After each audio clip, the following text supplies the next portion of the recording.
नमस्कार, मनी मंत्र में आप सभी का स्वागत है। मैं हूं अरुण शर्मा। हर सप्ताह पर्सनल फाइनेंस पर आधारित इस कार्यक्रम को आपके सामने हम पेश करते हैं। कोशिश यही रहती है कि कैसे आप अपनी बचत को सुरक्षित रखते हुए अपने निवेश पर ज़्यादा से ज़्यादा फायदा पहुंचा सकें। 2020 की शुरुआत जैसे ही हुई, हमने देखा कि शेयर बाजार में कुछ गिरावट देखने को मिली, लेकिन उसके बाद में शेयर बाजार रिकॉर्ड स्तर पर जाते हुए दिखाई दिए। हमने सेंसेक्स को 42,000 के स्तर पर जाते हुए देखा। लेकिन ऐसे में हम इस बात को जानते हैं कि रोज़ाना हम लोग शेयर बाजार को ट्रैक नहीं कर पाते हैं इस भागती दौड़ती ज़िंदगी के अंदर। इसलिए ज़्यादातर विशेषज्ञ ये कहते हैं कि आप म्यूचुअल फंड्स का रूट अपनाइए, यानी म्यूचुअल फंड्स में निवेश कीजिए। ऐसे विकल्पों को तलाशिए जो एक तरह से जो फंड मैनेजर्स जिसको मैनेज करते हैं। लेकिन म्यूचुअल फंड में ऐसे कौन से म्यूचुअल फंड्स हैं जो निवेश के लिहाज से बेहतर हो सकते हैं? कौन से सेक्टर्स के म्यूचुअल फंड में पैसा लगाना बेहतर हो सकता है, या फिर किसी तरह के जो बैलेंस्ड फंड है उसमें निवेश किया जा सके? आखिरकार म्यूचुअल फंड्स के कितने प्रकार होते हैं? म्यूचुअल फंड्स में पैसा लगाना सेफ होता है? क्या म्यूचुअल फंड्स केवल शेयर बाजार में ही निवेश करते हैं या फिर अन्य जगहों पर भी निवेश करते हैं? ऐसी कई सारी क्वेरीज उन निवेशकों के जहन में होगी जो एक तरह से फर्स्ट टाइम इन्वेस्टर है या फिर इन्वेस्ट करने का मन बना रहे हैं। तो ऐसे में अगर आपके जहन में म्यूचुअल फंड्स को लेकर के किसी भी तरह का एक तरह से उलझन है या फिर किसी भी तरह का कोई सवाल है, तो आप सीधे इस शो पर जोड़ सकते हैं। 2 हॉटलाइन नंबर्स आपके लिए खोल दिए गए हैं। नंबर्स है 011-2309-7647 और 2309-7648। और आपको आज के मेहमान से रूबरू करा देते हैं। हमारे साथ जुड़ रहे हैं जाने माने म्यूचुअल फंड विशेषज्ञ संजीव जैन। संजीव जी, स्वागत है आपका इस कार्यक्रम के अंदर। नमस्कार। तो 2 हॉटलाइन नंबर्स तो खोल ही दिए गए हैं, और अगर आप ट्वीट करना चाहें तो आप @अरुण शर्मा लाइव पर ट्वीट करके सवाल भेज सकते हैं। कोशिश करेंगे कि आपके सवालों को हम सीधे संजीव जी के साथ में डिस्कस कर सकें। लेकिन आपके फ़ोन कॉल्स का हमें इंतज़ार ही है। लेकिन संजीव जी, इससे पहले कि हम फ़ोन कॉल्स लें, आपसे समझना चाहेंगे कि एक इन्वेस्टर बेसिकली कितने तरह के म्यूचुअल फंड्स उसके लिए विकल्प आज की तारीख में मौजूद है? अगर म्यूचुअल फंड्स की बात करें, कितनी कैटेगरीज होती है प्राइमरीली म्यूचुअल फंड्स की? देखिए, मैं थोड़ा सा इससे पहले आपको ये बताना चाहूँगा, जैसे आप एक डॉक्टर के पास जाते हैं मेडिकल एडवाइस के लिए, और या आप किसी लॉयर के पास जाते हैं लीगल एडवाइस के लिए, उसी तरह अगर आपको म्यूचुअल फंड में जाना पड़ता है जिसके अंदर टेक्निकल एक्सपर्ट्स होते हैं जो आपके पैसे को पूरे स्टडी करके, फोरकास्टिंग करके और पैसा लगाते हैं। बिल्कुल। 2019-31 तक, दिसंबर 31, 2019 तक म्यूचुअल फंड में 26.54 लाख करोड़ पैसा आया है। तो वो ये दर्शाता है कि पब्लिक को, निवेशकों को पैसा टाइम पर मिला है और एक अच्छी रिटर्न के साथ मिला है। म्यूचुअल फंड बेसिकली 4 तरह के होते हैं। एक होता है इक्विटी म्यूचुअल फंड, एक होता है डेब्ट म्यूचुअल फंड, ठीक है, और एक होता है हाइब्रिड म्यूचुअल फंड, और एक होता है सोल्यूशन ओरिएंटेड म्यूचुअल फंड। ठीक है। तो इसमें जो मेन म्यूचुअल फंड है वो है इक्विटी म्यूचुअल फंड, जो 10 प्रकार का होता है, जो थोड़ी लंबी अवधि के लिए होता है। ठीक है। और इसमें निवेशकों को, क्योंकि लंबी अवधि है और इसमें पैसा इक्विटी में ज्यादा लगता है म्यूचुअल फंड का, तो इसमें रिटर्न अच्छी आती है। और दूसरा है एक डेब्ट म्यूचुअल फंड, जो थोड़ा कम अवधि के लिए होता है लेकिन इसमें रिटर्न कम आती है और ये थोड़ा सेफ फंड होता है। ठीक है। तीसरा फंड है सोल्यूशन ओरिएंटेड म्यूचुअल। चौथा फंड मैं आपको बताना चाहूंगा, वो होता है हाइब्रिड म्यूचुअल फंड, जिसमें जो म्यूचुअल फंड में पैसा इक्विटी में भी लगता है और डेब्ट में भी लगता है। इसमें भी मीडियम टर्म के लिए होता है और इसमें जो रिटर्न है वो एक मॉडरेट लेवल की आती है, लेकिन पैसा इसमें सेफ होता है। ठीक है। अब आगे भी हम चर्चा जारी रखेंगे, लेकिन इस बीच हमारे साथ मनीष जुड़ रहे हैं दिल्ली से। इनका सवाल ले लेते हैं। मनीष, नमस्कार, मनी मंत्र में आपका स्वागत है। अब क्या सवाल है आपका? मेरा सवाल ये है कि जो म्यूचुअल फंड हमारे पास फोन आते रहते हैं कि म्यूचुअल फंड स्विच करिए, इस म्यूचुअल फंड में आपने निवेश किया है, दूसरे में निवेश करिए, और हम देखते हैं कि कभी 1 साल में माइनस में रिटर्न है, कभी 3 साल में 12% भी रिटर्न आते हैं या 24% में रिटर्न आते हैं। उसको कैसे मैनेज किया जाए? उसको कैसे मैनेज किया जाए? इस समय पर आप किस म्यूचुअल फंड में इन्वेस्टमेंट कर रहे हैं, अगर ये भी मैं समझ सकूं? हम लोगों ने ICICI बैंकिंग म्यूचुअल फंड में कराया हुआ है। ठीक है। क्या ये इक्विटी म्यूचुअल फंड है या फिर किसी और तरह का म्यूचुअल फंड है? यानी कि इक्विटी म्यूचुअल फंड, ये इक्विटी लिंक्ड है? क्या ELSS है या फिर केवल pure equity linked mutual fund, या म्यूचुअल फंड है केवल? प्योर इक्विटी बेस्ड है। ठीक है। ठीक है, शुक्रिया कॉल करने के लिए। जो समझना चाह रहे हैं कि ये NAVs को हम कैसे ट्रैक करें, कई बार नेगेटिव में रिटर्न होता है, तो SIP को किस तरह से किया जा सके कि काफ़ी हद तक रिटर्न्स को हम कंट्रोल कर सके या रिटर्न्स को बढ़ाया जा सके?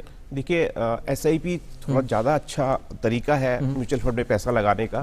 ये सिस्टमेटिक इन्वेस्टमेंट प्लान होता है। इसमें जैसे आप अपने लोन की किस्त जमा कराते हैं बैंक में, उसी तरह आप इसकी भी किस्त बांध लेते हैं, जो कि म्यूचुअल फंड में हफ्ते में एक बार या महीने में एक बार या क्वार्टरली यानी 3 महीने में एक बार पैसा जाता है, वो ईसीएस के थ्रू आपके अकाउंट से डेबिट हो जाएगा।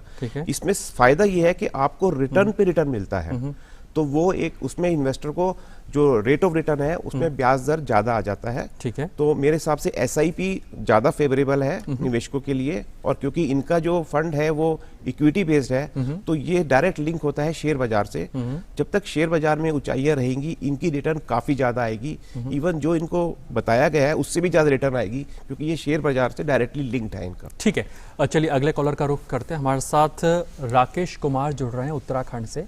राकेश नमस्कार। नमस्कार सर। अपना सवाल कर सकते हैं आप। मैं काफी फॉलो करता हूँ आपके प्रोग्राम को। शुक्रिया राकेश जी। तो मेरा सर एक सवाल था कि जैसे हम लोग म्यूचुअल फंड में मैं लगातार निवेश करता हूँ म्यूचुअल फंड में काफी सालों से। ठीक है, तो उसमें ये है कि जैसे बताया जाता है कि क्वार्टरली बेसिस पर आपको रिव्यू करते रहना चाहिए। तो मैं क्वार्टरली नहीं हाफ ईयरली बेसिस पर करता हूँ। जैसे कोई म्यूचुअल फंड है जो 2-3 साल से अच्छा नहीं कर रहा है, ठीक है, तो कहते हैं कि स्विच कर देना चाहिए उसको।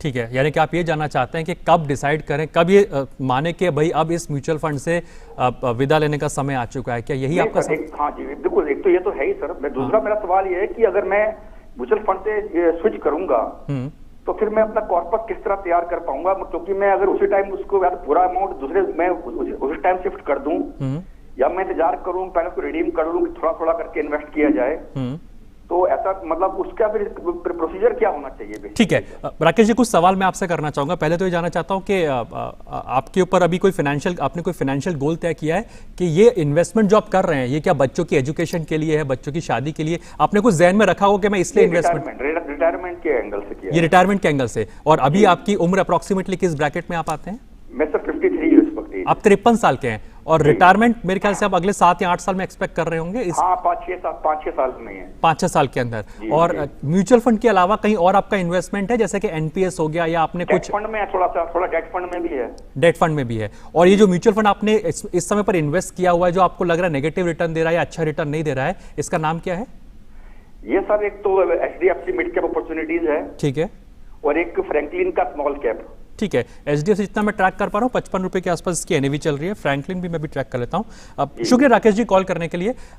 मिड कैप्स अगर 2 साल देखिए हमने पिछले 2 साल, तो मिड कैप्स की पिटाई भी काफ़ी अच्छी हुई है और बाद में इन्होंने रिकवरी भी दिखाई है। लेकिन 53 ईयर्स के राकेश जी हैं, कैसे अपने पोर्टफोलियो को मैनेज करें कि रिटायरमेंट में अच्छा खासा कॉर्पस इकट्ठा कर सके? देखिए, मैंने आपको थोड़ी देर पहले बताया था कि जो रिटायरमेंट के लिए सोल्यूशन ओरिएंटेड म्यूचुअल फंड होते हैं, ठीक है, उसके अंदर कम से कम 5 साल के लिए पैसा लगाना होता है और वो पैसा आपको 5 साल के बाद मिलता है, जो भी उनके लीगल प्रोस्पेक्टस में होता है जिस म्यूचुअल फंड में इन्होंने लगाया है। तो उसको तो ये उसमें रहने दें, क्योंकि वो 5 साल का टाइम है।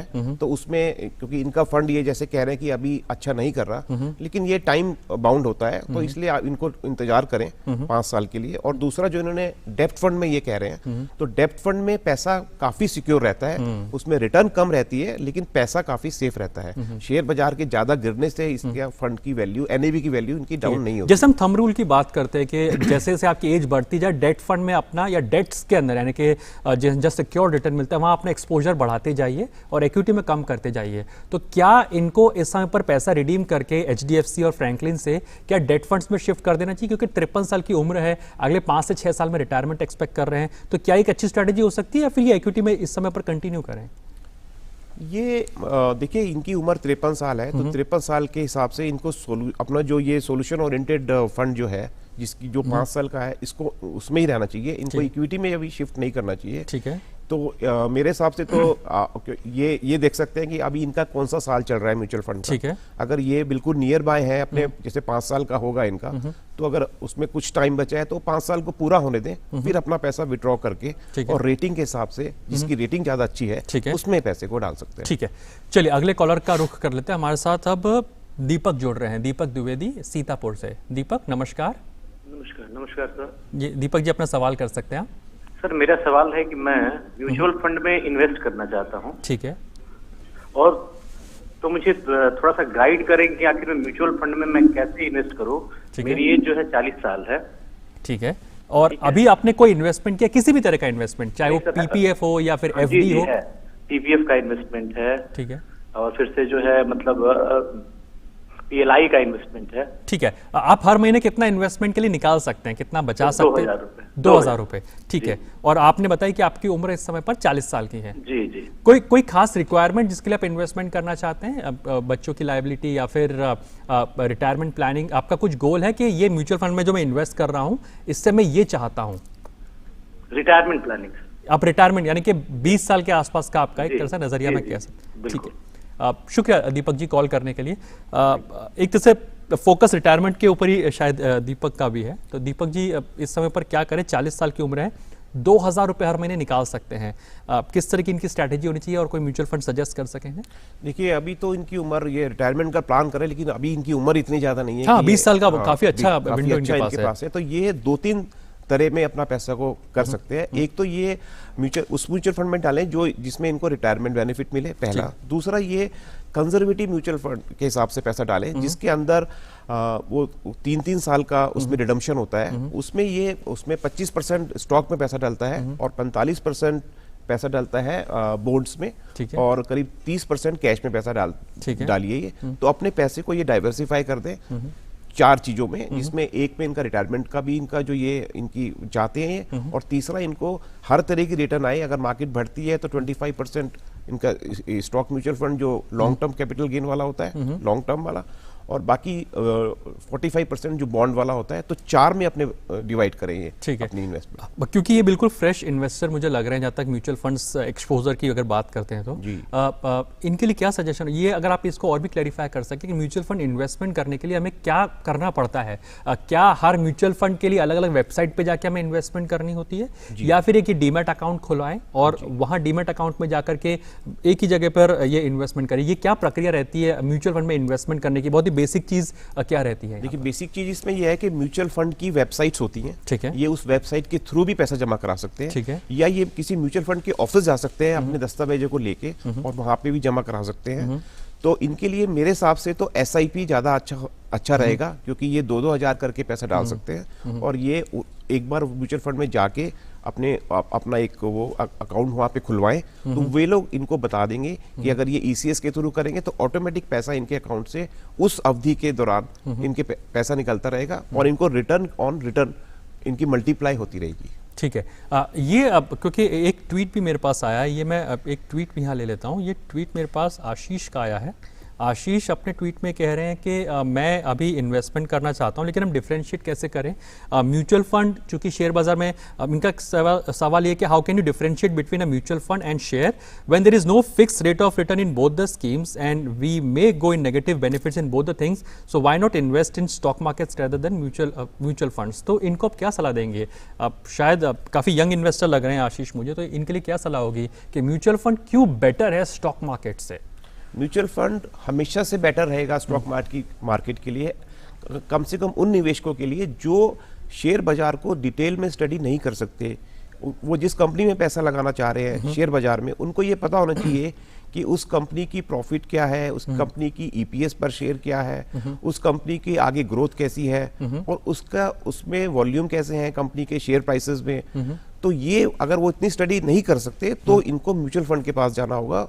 म्यूचुअल फंड में टेक्निकल एक्सपर्ट्स होते हैं जो पूरी स्टडी करते हैं उस कंपनी को पैसा लगाने से पहले, उनकी पूरी रिसर्च होती है, उनकी पूरी टीम होती है, और फिर वो उसमें पैसा लगाते हैं। उसमें उनके कुछ चार्जेस होते हैं, लेकिन वो आपको रिटर्न भी रेट ऑफ रिटर्न भी फिक्स करते हैं, जनरेट करके देते हैं। ठीक है, चलिए इस समय पर हम लखनऊ चलते हैं जहाँ से MH सिद्दीकी जी हमारे साथ जुड़ रहे हैं। सिद्दीकी जी लाइन पर है, नमस्कार, सवाल कर सकते हैं आप अपना। हाँ, ये मेरी रिटायरमेंट को 3 साल रह गया है, तो मैं अब इनकम टैक्स में क्या करें कि इनकम टैक्स से बच भी जाए और थोड़ा सा अच्छा वो भी रहे? अच्छा, तो आप इन्वेस्टमेंट एक तरह से टैक्स प्लानिंग के लिहाज से आप इन्वेस्टमेंट करना चाहते हैं? जी जी जी। ठीक है, और अप्रोक्सीमेटली कितना बचा पा रहे हैं जिसको आप इन्वेस्टमेंट कर सकते हैं? Approximately nearly 70,000। ये आप साल का बता रहे हैं महीने का? ये मंथली। मंथली 70,000, 70। हाँ। ठीक है, और अभी आपने कहीं और इन्वेस्टमेंट किया हुआ है किसी और जगह? LIC पॉलिसी है, ICICI का जो है इंश्योरेंस है, वो चाइल्ड एजुकेशन पॉलिसी है। ओके, आपके पास इंश्योरेंस भी है, आपने LIC भी ले रखा है। आप ठीक है सिद्दीकी साहब, शुक्रिया कॉल करने के लिए। 70,000 और महीने का इन्वेस्टमेंट कर सकते हैं। किस तरह से पोर्टफोलियो को बनाएं जिससे कि बेहतर रिटर्न मिल सकें? क्या गोल्ड BES या गोल्ड ETFs, इसका भी आप सुझाव देंगे इनको, या कहाँ का किन किन पॉकेट्स में इन्वेस्टमेंट कर सकते हैं सिद्दीकी जी? देखिए, ये एक्चुअली इनका मेन इंटरेस्ट है कि इनका टैक्स प्लानिंग कर सकें। हाँ। तो टैक्स प्लानिंग के हिसाब से म्यूचुअल फंड में भी ELSS होता है, उसमें कुछ गिने चुने ही म्यूचुअल फंड्स हैं। उनकी रेटिंग देख के अगर आप उनमें ये पैसा लगाएं तो इनको इनकी टैक्स प्लानिंग वो पूरी करके देंगे।